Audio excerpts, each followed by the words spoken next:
Bismillahirrahmanirrahim. Assalamualaikum warahmatullahi wabarakatuh. Alhamdulillahilladzi faradat taubah wa harramal israr wa asyhadu anna Muhammadan abduhu wa rasuluh wahdahu la syarika la katibil athar wa asyhadu anna Muhammadan nabiyyan Muhammadin sallallahu alaihi wasallam. Alhamdulillah tahdits bi ni'mah. Segala puji bagi Allah yang telah mewajibkan kepada kita taubat sebelum maut, ya, mengharuskan kepada kita taubat berbekal untuk kehidupan selanjutnya. Salawat beserta salam semoga tetap tercurah kepada Nabi besar, Nabi yang telah membawa perubahan dari zaman jahiliyah kepada zaman ilmiah yang logis, adinu aklun. Agama itu bisa dipahami kebanyakannya, ya, kebanyakan bisa dipahami, yaitu zaman ilmiah, diilmiahkan oleh Nabi kita, Nabi besar, Nabi Muhammad sallallahu alaihi wasallam. Zaman dahulu yang disebut jahiliyah itu, yang disebut jahil itu bukan jahil dalam pengetahuan umum. Kalau pengetahuan umum itu Masya Allah ya karimnya, sangat maju, ya. Termasuk bidang sastra saja kan ahing sekali itu. Dengan sastranya, dengan sastranya itu, dengan puisinya itu, kalau puisinya itu menceritakan tentang kesedihan, hampir semua orang yang hadir itu bisa nangis gitu. Ketika yang puisinya itu tentang kebahagiaan, hampir semuanya bisa ketawa. Itu kehebatan ahli sastra waktu itu. Jadi dalam ilmu-ilmu dunia itu Masya Allah ya karim, hebat. Tapi yang disebut jahiliyah di sini yaitu jahiliyah dalam hal agama, hal keimanannya. Makanya Nabi kita diutus oleh Allah itu, ya, untuk apa? Untuk merubah yang tadinya kurang baik maka menjadi baik. Makanya innama bu'istu liutammima, di situ udah lihat ya. Aku diutus itu untuk menyempurnakan, berarti kan tadinya sudah sempurna, hanya lebih disempurnakan. Itu tadinya sudah bagus, maka lebih diperbagus gitu. Ya, untuk menyempurnakan akhlak, liutammima karimal akhlak. Jadi inti agama itu akhlak sebetulnya. Dalam hal apapun pasti akhlak gitu. Oke. Contoh dalam sholat itu kan ada sholat fisik, itu fikih. Ada orang yang sholatnya sholat hanya cangkangnya saja gitu ya, itu hanya melihat fikihnya saja, syarat rukun gitu, syarat sah rukunnya gitu, pembatalan itu fisik, itu cangkang. Nanti kesananya ada akhlak, ya. Bagaimana kita berpakaian yang suci, yang bersih, hudur hati dan seterusnya, itu udah ke akhlak. Nantinya ke tasawuf, yang paling tinggi tasawuf, yaitu ketika beribadah itu merasa kita berdialog dengan Allah, bisa melihat Allah. Kalau tidak bisa, yakini kita sedang dialog, sedang dilihat oleh Allah. Itu yang paling hebat, yang paling tinggi. Jadi ada 3 tingkatan setiap ibadah itu seperti itu. Nah, jadi ada ibadah-ibadah yang disenangi oleh Allah, yang disukai oleh Allah, ya. Salah satunya ya jelaslah sholat. Sholat itu ya salah satu ibadah yang paling dicintai oleh Allah, sehingga sholat itu imaduddin. Sholat itu tihangnya agama. Nah kemudian termasuk kata Rasul, ada yang dicintai oleh malaikat Jibril gitu. Jibril itu, malaikat Jibril alaihissalam itu sangat merindukan ayyakuna min bani Adam, dari anak cucu Adam itu lisam'i khisalin, 7 perkara. Jadi malaikat Jibril itu sangat merindukan, sangat menyenangi, sangat menginginkan gitu kepada hamba Allah, kepada umat Nabi Bani Adam, itu 7 perkara.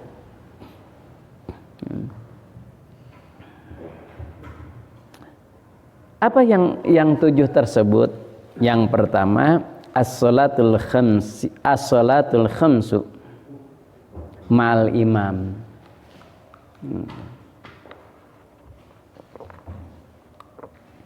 Yang pertama, sholat 5 waktu beserta imam, artinya berjamaah.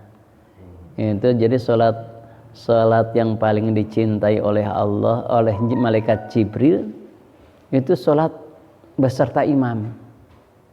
Sangat dicintai oleh malaikat Jibril. Malaikat Jibril itu senang sekali.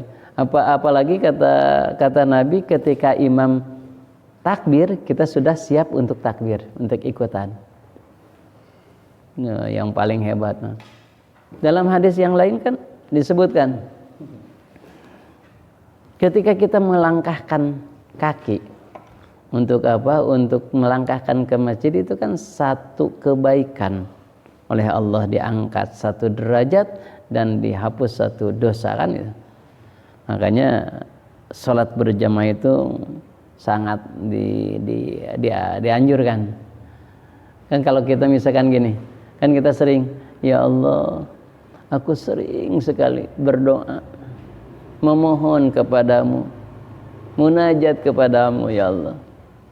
Tapi kapan? Waalaikumsalam warahmatullahi. Kapan doaku ijabah, dikabul, dijawab olehmu? Kan gitu. Ya Allah, itu sering lamun Allah teh ngabalikeunnya gitu. Bagaimana sekarang ketika aku memanggilmu? Kalau kita perhatikan bagaimana Allah menjawab doa kita, ketika kita juga menjawab kepada Allah itu telat. Wong adaan kalem. Cek Allah teh, ya cek kita teh, ya Allah, doa mudah-mudahan dijawab, cek Allah teh kalem. Kata Allah itu, kamu juga kan gitu. Makanya ketika kita benar-benar, ketika adzan sudah mau berkumandang, sudah siap, pasti Allah juga pas mau berdoa, ya Allah, karek itu Allah sudah tahu, udah langsung ijabah gitu. Nih solusinya gitu kata Allah. Tapi kalau kita sulit mah susah gitu. Ya suruh zakat hese, ya suruh kurban kamu gitu. Wah susah gitu ya. Nah, berjamaah lah, berjamaah. Jadi itu salah satu yang dicintai oleh malaikat Jibril adalah sholat berjamaah. Malaikat Jibril itu sangat senang ketika melihat orang-orang berjamaah. Gimana kalau berjamaahnya gini? Berjamaahnya di masjid ini ada 5 orang.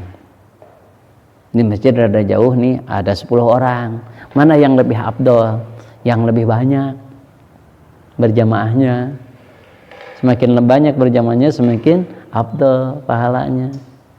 Apalagi lihat imamnya, semakin ikhlas imamnya, semakin soleh imamnya, semakin besar pahalanya.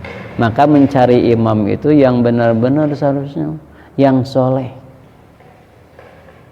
yang benar. Jangan di masa nu daikeun lah baik, saya teh daikeun gitu. Ulah, tapi yang soleh. Makanya kan di orang-orang luar itu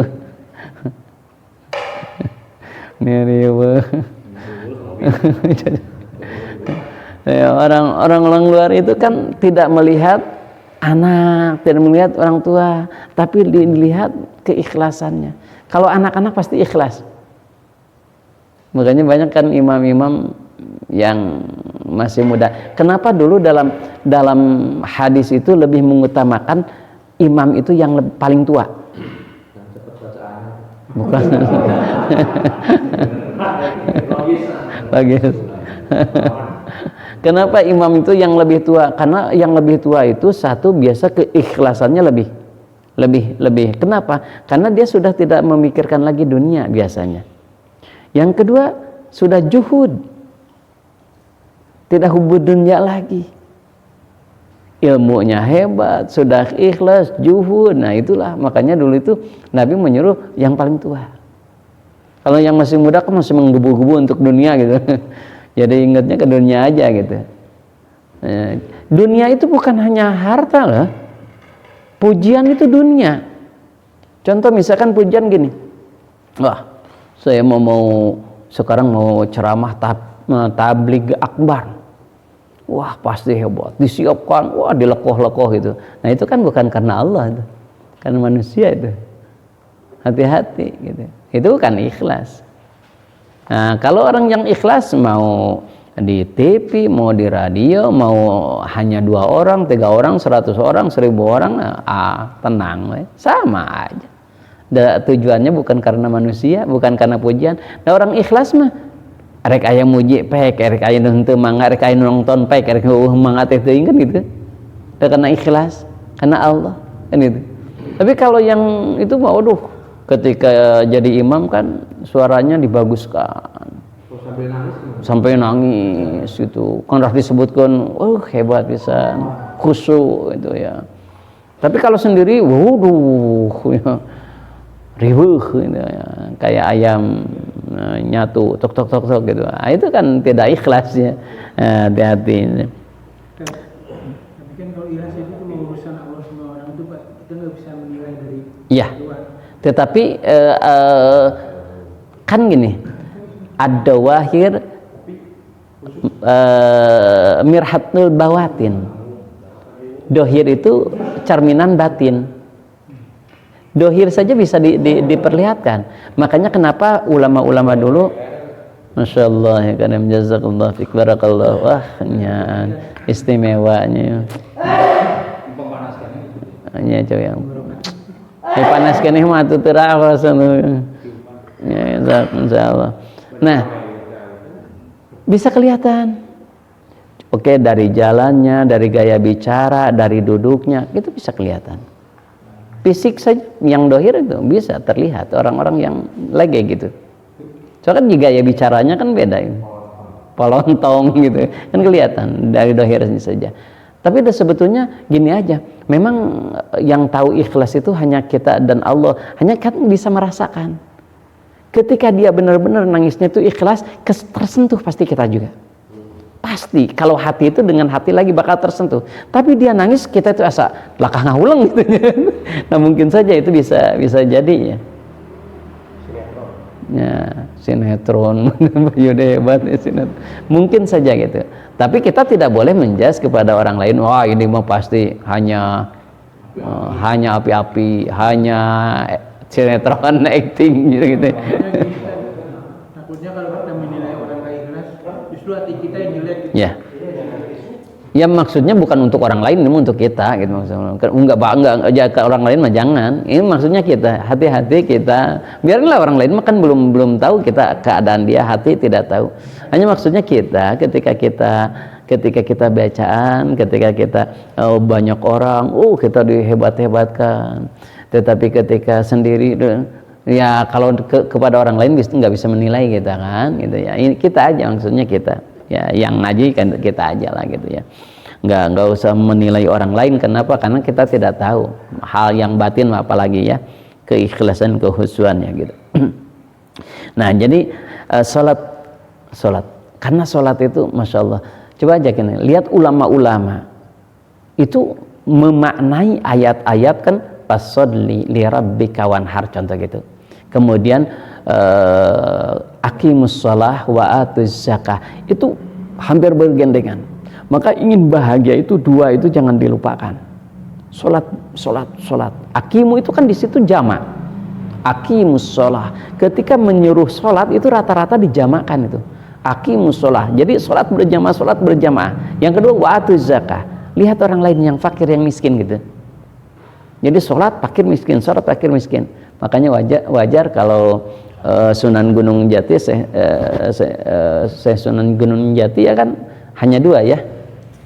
Yang wasiat beliau itu kan makmurkan masjid dan lihat fakir miskin, perhatikan fakir miskin, kan itu amanahnya, maka hidup kalian akan sukses gitu kan. 2 itu mengambilnya dari apa yang barusan ya. Aqimus shalah wa atuz zakah, 2 gitu ya. Nah, jadi yang pertama sholat berjamaah. Gimana kalau misalkan kalau sholat itu imamnya saya nggak seneng gitu, gimana nih gitu. Nah itu pertanyaan itu, senengnya kenapa gitu kan, tidak senengnya itu kenapa, apakah karena pribadi atau karena memang bacaan dan praktek ibadahnya tidak sesuai dengan agama, aturan gitu. Kalau hanya pribadi itu tidak termasuk udzur ya, tidak. Itu subjektif. Tetapi kalau memang dia bacaannya memang kurang, ilmunya juga kelihatan memang sudah terbaca segini, tapi dia kekeh jadi imam wae misalkan gitu. Urang mah manehna mah yakin enggak sah ya salatna gitu. Nah, itu mah ya jelas enggak jadi masalah kalau kita protes gitu ya.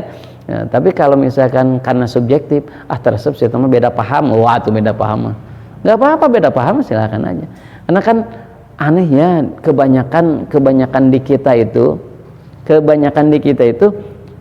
mau ngaji mau apapun sesuai dengan selera gitu. Sesuai dengan selera kita gitu. Kalau wah ini mah cocok dengan kahayang gitu ya, cocok dengan keinginan ikut. Kalau nggak cocok nggak cocok dengan keinginan, udah berhenti gitu. Nya lamun geus kasini geus gitu. Padahal ustadz itu, kiai itu ketika ngaji itu tidak menyindir karena tidak tahu akhlak orang-orang di sini kan, nggak tahu misalkan gitu. Tetapi kita kesindiran. Kenapa? Justru kiai itu kan tugasnya kan membenarkan yang salah kan itu. Ketika yang salah, oke diluruskan. Bukan karena apa-apa, karena cinta, karena sayang. Contoh gini lah kalau logika kan. Ketika misalkan kita sedang santai, sedang enak, sedang bahagia, ternyata ada ular mau matuk. Itu. Kita itu didorong sama teman teh. Awas itu aya ular. Ada ular, sampai kita saking terdorong jatuh benjol. Pas lihat aneh ular karena ularnya juga takut langsung lari. Bagaimana kita didorong sama orang sampai benjol, kemudian kita marah nggak ke teman yang dorong? Entuh lakah naon nuhun, aduh saya mulai bentuk mana yang orang dibaca orang itu sakit itu sampai benjol gitu kan. Nah itu ya maksudnya. Jadi ini nuhunnya sambil nyabau kan. Nah kenapa? Ternyata mungkin saja kiai itu, ustadz itu menyakiti hati kita, tapi itu ingin menyelamatkan yang lebih besar, lebih bahaya, yaitu ular, yaitu neraka gitu.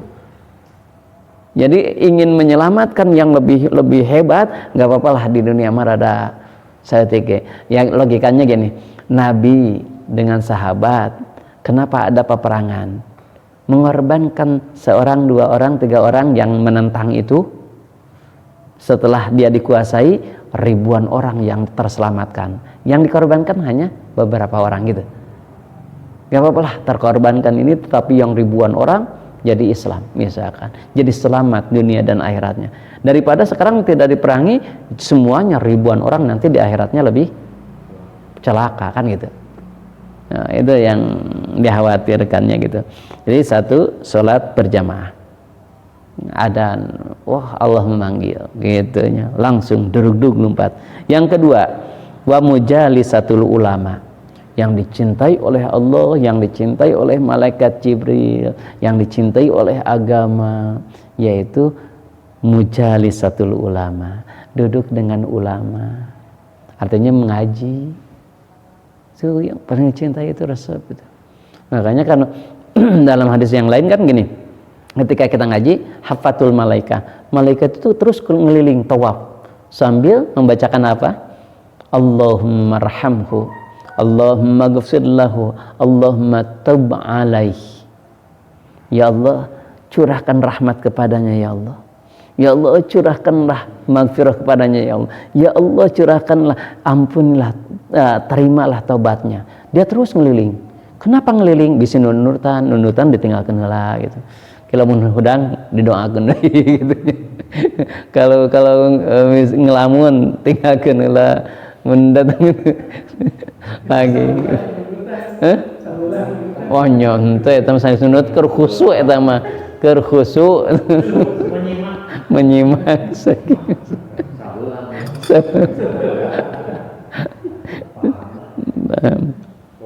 nah, wa mujalisatul ulama. Ya, jadi sering berhubungan dengan ulama. Peribahasa orang kitunya, lamun kukumpulan jeung tukang minyak bakal kabawa seungitna gitunya, wanginya. Lamun kukumpulan jeung tukang asin dagang asin ya kabawa bau, nah jelas itu. Nah minimal kan kalau kita suka kumpul dengan ulama mah pas kita dikontrol oleh malaikat Jibril, wah ini ulama semua, padahal orang hanya ikut-ikutan dengan ulama gitu ya. Nah jadi wa mujalisatul ulama, ulama itu jamak ya, jamak taksir dari alim. Alim itu orang yang punya ilmu dan mengamalkan ilmunya, itu yang disebut dengan alim atau ulama.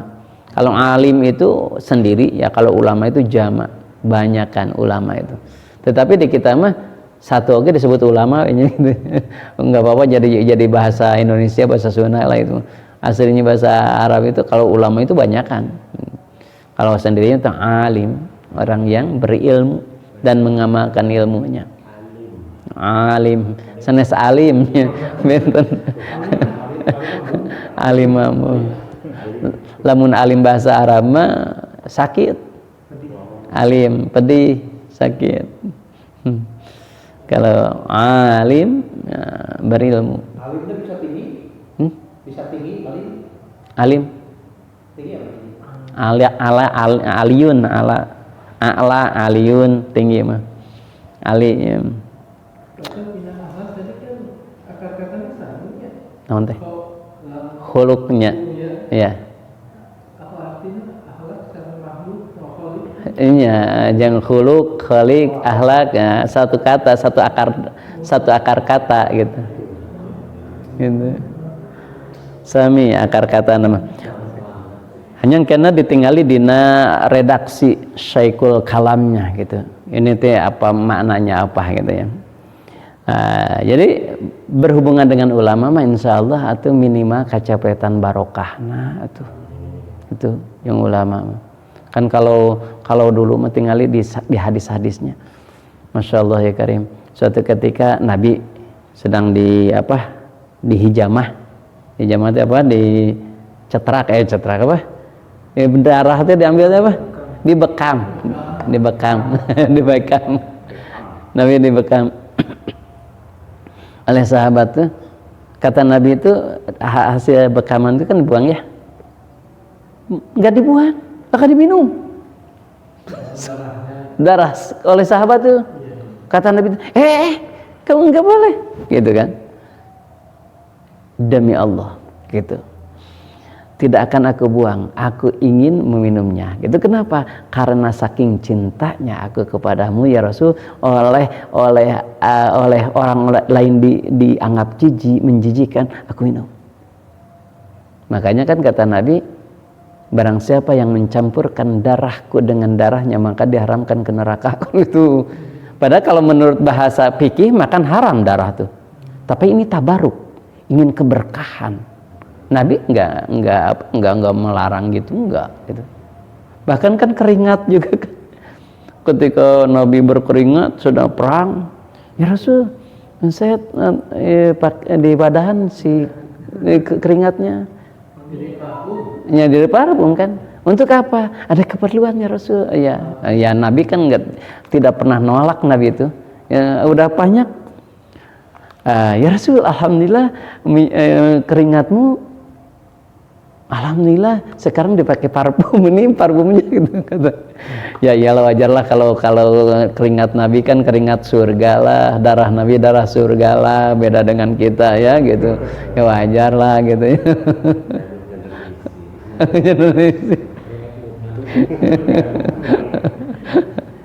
Wangi, wajar gitu ya. Banyak sekali yang sahabat-sahabat yang meminta tabaruk dengan hal-hal yang aneh. Ada seorang sahabat itu sampai air kencing Rasul, kan ada seni Rasul, minum coba.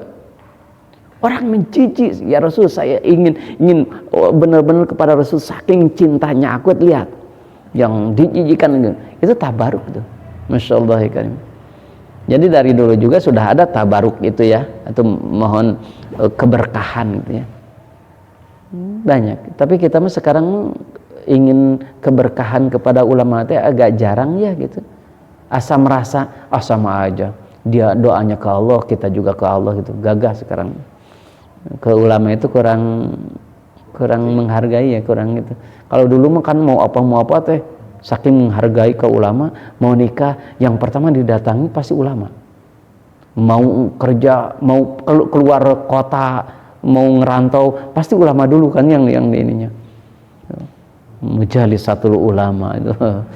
Mama doanya gitu kan, pedana abdi bade ngarantau gitu dulu mah gitu. Kalau sekarang mah pergi we gitu ya.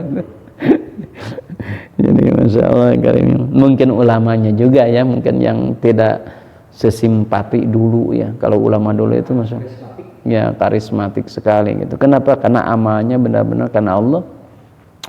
Dua, wa'yadul marid, yang ketiga yang dicintai oleh Allah, dicintai oleh malaikat Jibril itu yaitu menengok orang yang sakit. Itu kayak enggak terlalu naon itu lagu berat.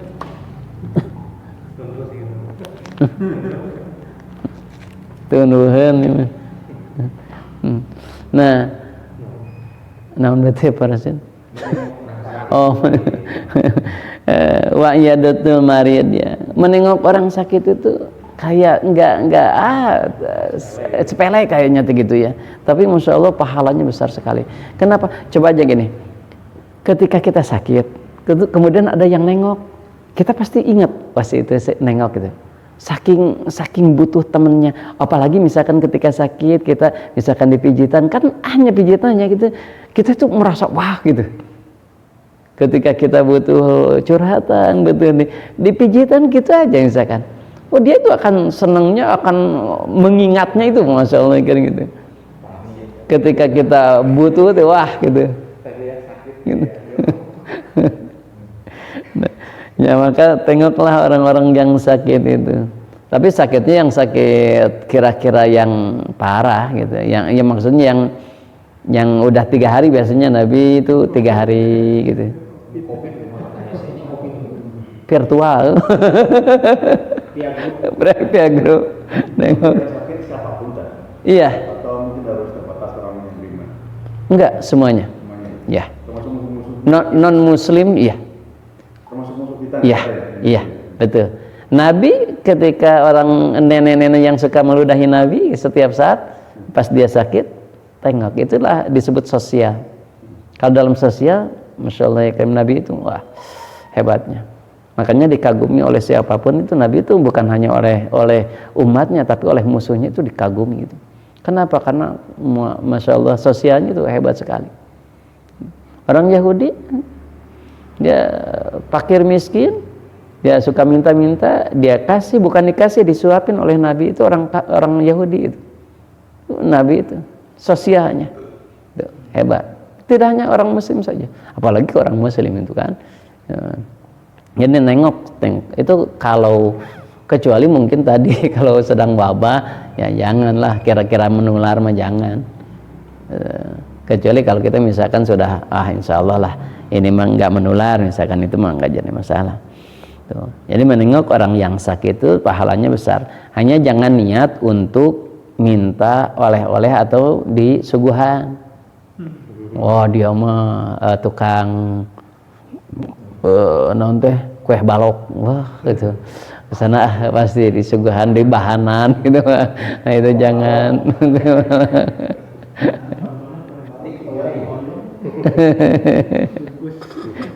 Dibungkus.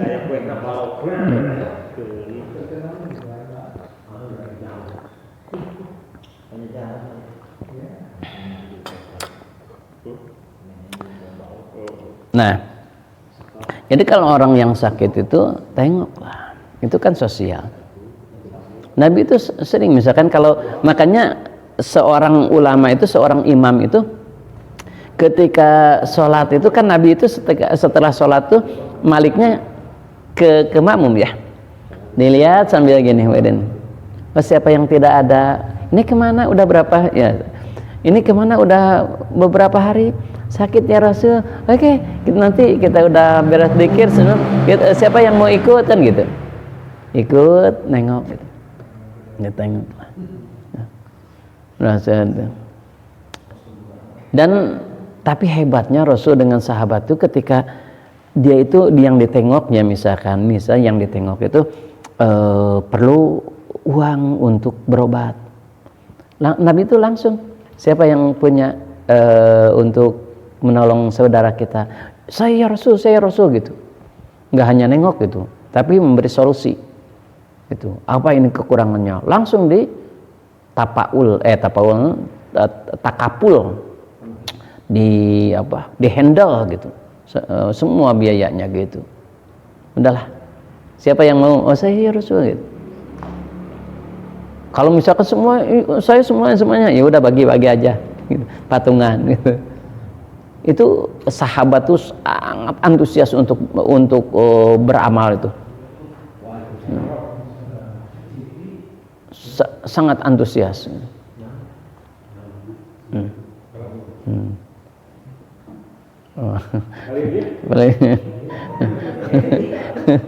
Biasa lagi paling dia. Nanti malaikat cari.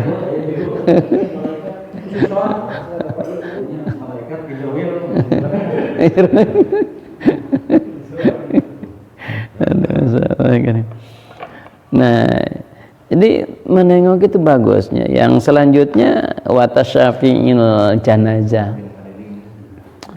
Mengurus jenazah itu sangat disenangi oleh agama. Malaikat Jibril senang sekali ketika kita mengurus jenazah. Kenapa? Wajar sih ya kalau mengurus jenazah itu, satu karena manusiawi jijiknya mungkin ya, atau yang kedua kadang-kadang ada yang takut gitu mengurus jenazah itu, makanya pahalanya hebat bisa gitu. Mengurus jenazah itu mulai dari memandikan, mengkafani, kemudian menyolatkan, kemudian sampai menguburkan, itu Masya Allah ya Karim, itu besar sekali pahalanya. Sampai diperumpamakan oleh Rasul itu seperti sodakoh dengan gunung emas gitu ya, saking besar pahalanya. Kenapa agak sulit gitu, makanya pantas kata ulama al ujrah bi qadril masaqah, pahala itu tergantung susahnya kita.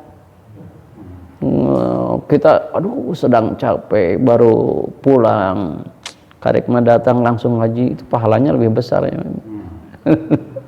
Tuh, daripada yang santai aja gitu. Atau kalau gitu mah yang santai mah teu kudu ngaji atuh, dari saeutik pahalana dosana lebih gede sakitu santai yang si eta mah teu ngaji kan gitu. Serba salah. Yang benar mah ngaji.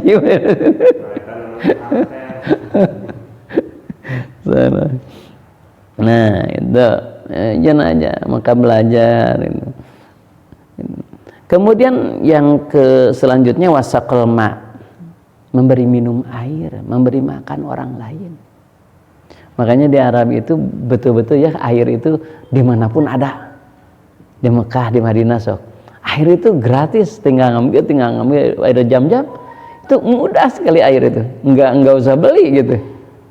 Nah, kenapa? Karena dalam hadis juga kebanyakan tuh wasaqol ma, minum. Kenapa? Karena di Arab itu kan panas sekali. Jadi minum itu wah sangat benar-benar sangat diperlukan gitu ya. Nah, kemudian di kita itu dengan makan lah, dengan minum lah gitu. Artinya melihat fakir miskin, melihat orang yang haus, melihat orang yang lapar, kasih oleh kita tuh.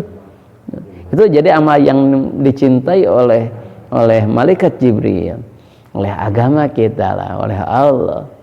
Itu senang kepada fakir miskin. Maka Nabi saja kan kata sahabat, Nabi itu kaya-kayanya gitu, mau mewariskan kepada orang fakir miskin, kepada yatim gitu. Hampir-hampir kayaknya gitu, dia itu wasiat tentang fakir miskin, tentang yatim, kan wasiat aja, saking harusnya gitu.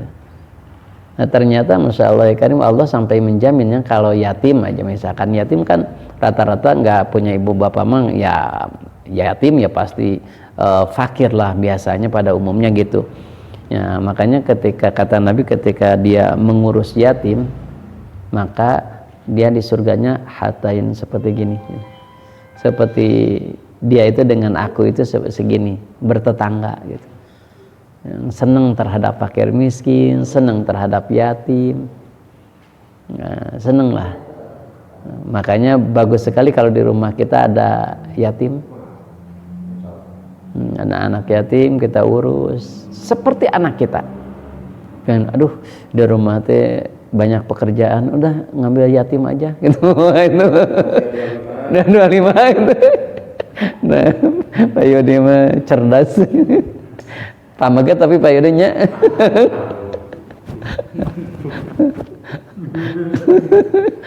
ngece ya kayak disebutkan pamaget.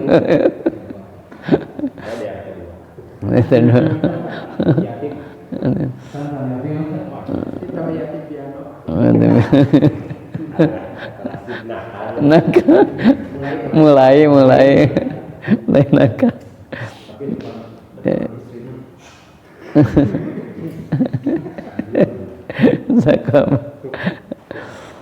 Nah, memberi minum, memberi makan itu Masya Allah ya Karim. Tapi ada amalan-amalan yang memang dicintai oleh Allah ya, salah satunya. Nah selanjutnya yang dicintai oleh malaikat Jibril, wasulhu bainal isnain, memberikan kemaslahatan kepada orang lain. Ada dua yang berantem, kita islahkan, kita damaikan. Jadi membuat damai itu hebat. Makanya kata Nabi, lihatlah, beliau kepada Mu'ad bin Jabal berkata, Nabi berkata, lihatlah ulama itu, kiai itu, ustadz itu yang memberi ilmu itu, satu yang apa? Yang memudahkan, tidak menyulitkan orang lain. Yassir wala tu'assir. Itu ulama yang guru kita itu harus gitu, harus memudahkan sampai jangan yang menyulitkan. Contohnya dulu kan waktu zaman Nabi kan ada orang yang terluka kepalanya sabetan pedang ketika perang, ketika jihad, pulang setelah 2 bulan 3 bulannya kan mulai agak kering. Nah setelah 2 bulan 3 bulan sudah merasa agak kering, dia ingin berhubungan dengan istrinya kan. Ya nama juga yang sakit kan kepala ya pada dia. Dia berhubungan dengan istrinya. Setelah berhubungan dengan istrinya baru ya Allah gimana mandinya kan gitu. Ini masih wah doang gini. Lamun kena air mah wah. Merentuk perihna kumaha kan gitu. Sakit sekali, perih sekali pasti. Dia tanya kan kepada ulama setempat. Mama, saya kisahkan gini gimana saya? Kata mamanya itu, ya itu kan kamu resiko lah. Harus mandi lah gitu. Tapi kan sakit. Kenapa tuh sakit kok? Hayang kiki tua nekat gitu kan. Ya tapi udah gimana tuh kalau kebutuhan biologis makan nggak bisa apa-apa. Ya udah gitu. Mandi aja. karena kata ulamanya harus mandi, dimandikan saking sakit perih langsung meninggal. Kan geger tuh sahabat, sampai ke telinga Rasul dipanggil kan oleh Rasul, kamu membunuh, kata Rasul kepada ulama itu. Kenapa ya Rasul?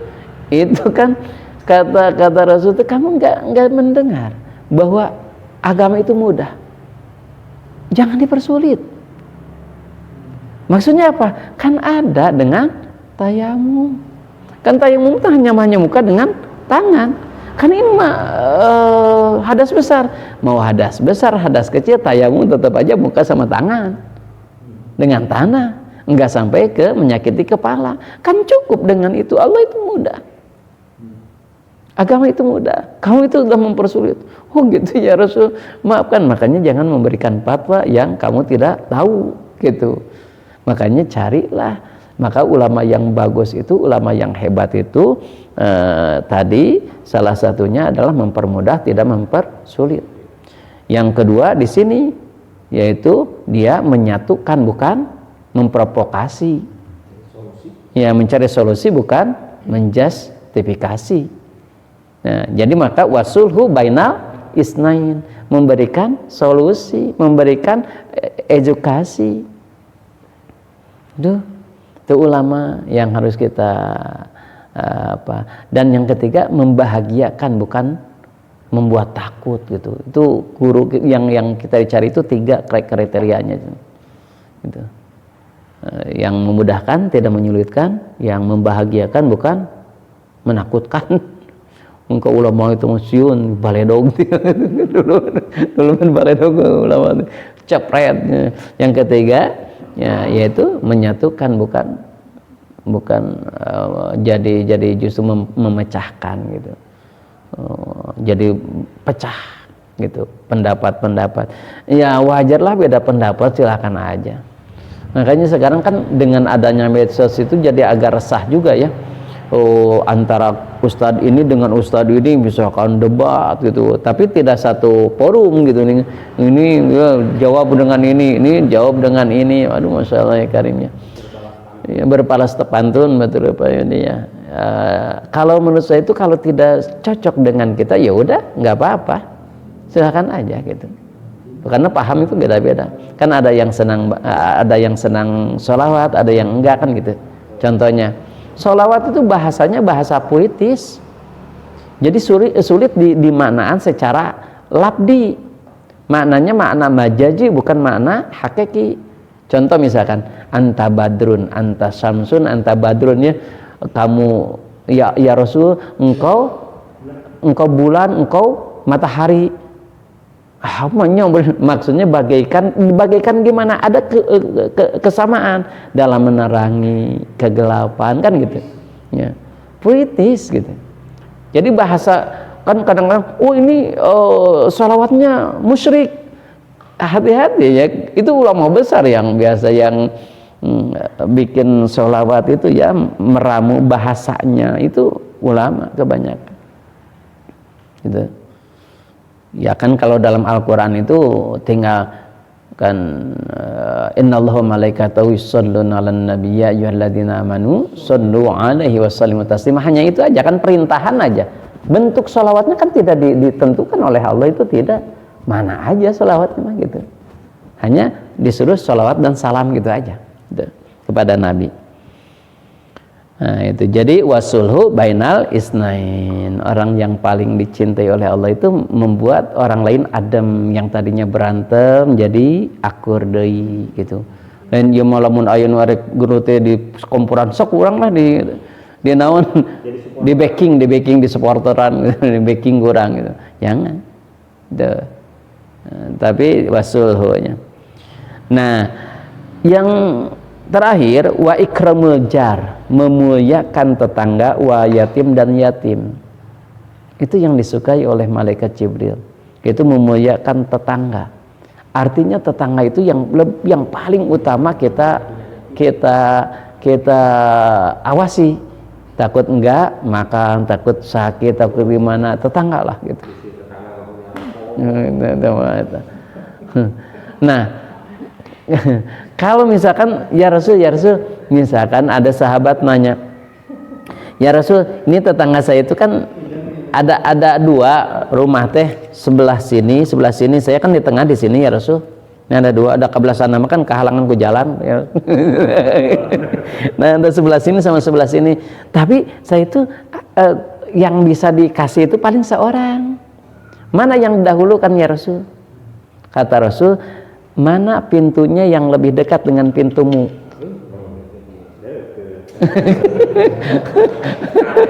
Aduh.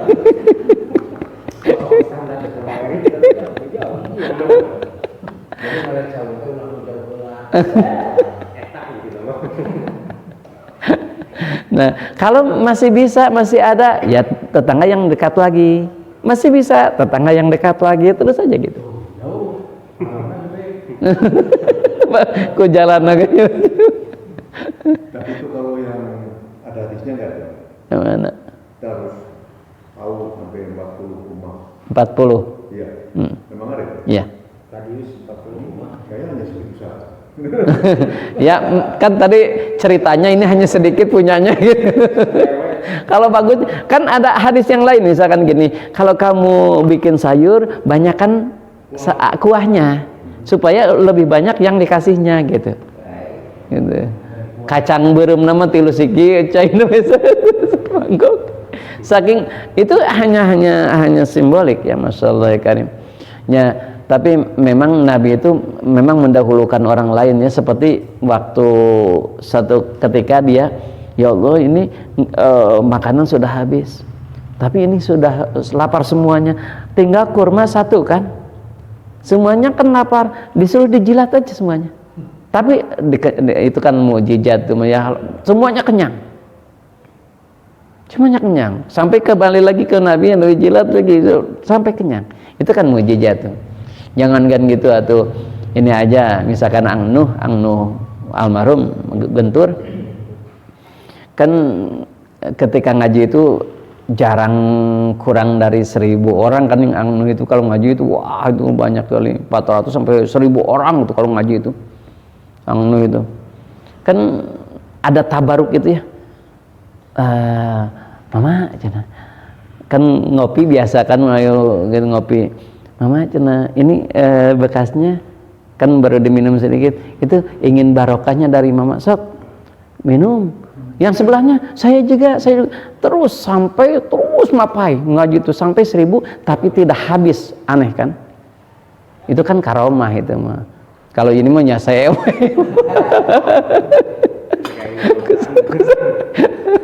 Itu mah karomah itu. Ingin barokah. Nah, itu dulu mah ada tabaruk, ingin ada barokah. Kan dulu mah.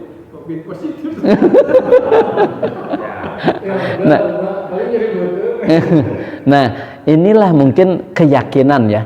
Kalau dulu itu kan meyakini gini, baqiat muslimin sifaun ala kulli da'in. Bekas orang muslim itu dia akan jadi obat untuk semua penyakit. Dulu keyakinan seperti itu. Makanya rokok bekas ulama ke ustadznya dibaroro gitu ke santri gitu, minum teh bekas alhamdulillah paribut gitu, bagian-bagian gitu kan semuanya, itu barokah. Henteu sieun kopi, henteu sieun bengek, henteu. Wah itu mah guru nage naon bengek bisi nepa bengekna enggak. Barokah aja, itu konsep barokah itu sekarang hampir hilang. Konsep barokah itu hampir hilang sekarang. Jarang misalkan ingin barokah bekas ustad, ayeuna itu bekas orang. Itu ayeuna mah kan gitu. Dulu Nabi ketika ada anak kecil suka dilewekan di lepehan, nanti disebutnya ihnak tahnik ya. Tahnik itu kan tahnik tahnik ya. Itu kurma itu terus dilepekkan gitu si nanti amis nanti gitunya gitu ke anaknya terus gitu. Itu kan barokah itu. Sekarang mah kumaha mun sakit gigi budakna kayak gigi. Ayeuna mah kan banyaknya gitu. Banyaknya sekarang dengan logika. Dengan logika kedokteran dan seterusnya gitu. Tapi ternyata sekarang kedokteran juga menganjurkan katanya ada enzim apa gitu lah katanya gitu, setelah gitu diloekan gitu teh bagus katanya. Sampai sekarang kan dulu mah pernah wow tidak boleh kan gitu. Dulu mah kan anak-anak teh di kampung mah caunya di gitu orang tuanya teh diloekan atau napi kue mari kan gitunya dulu mah. Sekarang digitukan diloekan itu. Sekarang konsep barokah itu mungkin agak sulit gitu, agak sulit. Dulu itu ke ulama itu wah benar-benar, makanya ilmunya itu bermanfaat benar. Manfaat sekali ilmunya tuh. Cirinya manfaat. Dia itu setelah punya ilmu bukan naulait saja, tapi sampai being. Bukan hanya doing aja, tapi sampai being. Sampai bisa terbiasa gitu melakukannya. Kan sekarang mencari ilmu itu banyak orang yang mencari ilmu itu hanya pengetahuan. Bukan sampai ke pengetahuan saja, tapi amalkan gitu. Nah ini saya orang nggak ngerti, udah paham, udah padahal belum bisa mengamalkan. Sekarang seharusnya sampai mengamalkan. Tuh ya, Masya Allah ya Karim. Seharusnya ini konsep tadi mujalasatul ulama itu memuliakan ulama. Kan dulu mah betul-betul ya ke ulama itu karena mengagungkan ulamanya, mengagungkan ilmunya, ingin barokah intinya. Mau bikin rumah, mama kira-kira hari apa ya gitu. Sebetulnya hanya mengagungkan ulama kan dulu. Mama mau nikah ini kira-kira kapan gitu, bulan apa, tanggal apa gitu kan mengagungkan. Semuanya dulu. Sekarang mah bukan ke ulama ya, kalau mau nikah itu ke apa yang suka ngatur teh? CEO apa? CIO. Kapan? Ya kapan ke gedung nanya ya namakan gitu. Siap kapan ini bisanya gitu ya. Wallahu alam bisawab.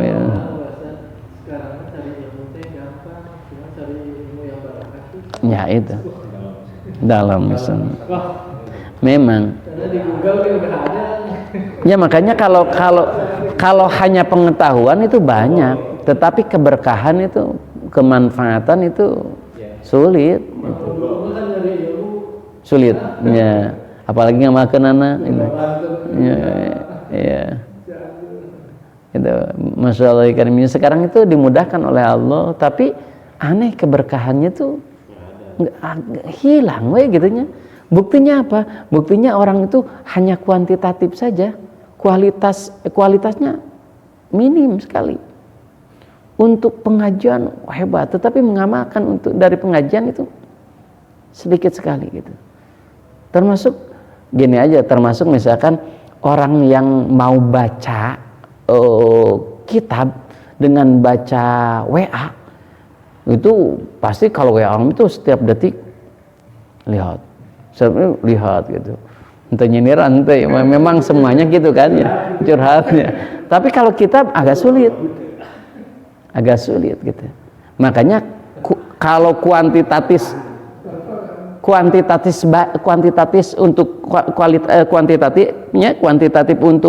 untuk baca itu banyak, tetapi yang berkualitas jarang. Untuk baca ada orang tuh banyak baca. Makanya kenapa sekarang di YouTube jarang-jarang yang full gitu ceramah tuh hanya 10 menit, 5 menit, karena kalau panjang-panjang nggak mau orang tuh ningali saya berajam gitu. Padahal matak di kutip aja mana inti-intinya gitu, set gitu. Dirangkum, dipotong-potong. Jadi yang inti-intinya aja gitu.